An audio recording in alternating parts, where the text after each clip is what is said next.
fort de sourires et de gestes complices, les présidents français et brésiliens affichent leur connivence lors de la visite d'Emmanuel Macron. Il faut dire que la dernière visite présidentielle française remonte à 2016. Après une éclipse diplomatique sous le mandat de Jair Bolsonaro, le chef de l'État a tenu à réaffirmer son amitié pour le président Lula, revenu au pouvoir l'année dernière. Malgré des divergences sur les dossiers internationaux, Lula refusant de tourner le dos à Vladimir Poutine, les deux hommes ont célébré ensemble le lancement du Toneleiro, troisième d'une commande de 4 sous-marins brésiliens de conception française. Il y a eu un pas de plus puisque jusque-là il avait été dit sous-marin conventionnel oui, mais sous-marin nucléaire non. Et il était entendu que le Brésil se débrouillait pour mettre au point le réacteur.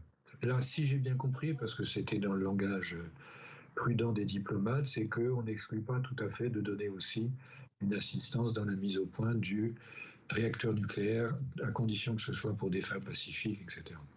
Pour Emmanuel Macron, il s'agit surtout d'entretenir la relation économique entre les deux pays. La France est le 3e investisseur au Brésil et le premier employeur privé de ses habitants. Mais elle a un talon d'Achille, le projet d'accord commercial entre l'Union européenne et le bloc sud-américain du Mercosur, rejeté par la France. Les deux piliers du refus, si j'ose dire, c'est les syndicats paysans. Par exemple, la viande est environ 6 fois moins chère au Brésil qu'en France. Et donc, voir arriver de la viande brésilienne très bon marché qui pourrait déstabiliser les élevages français.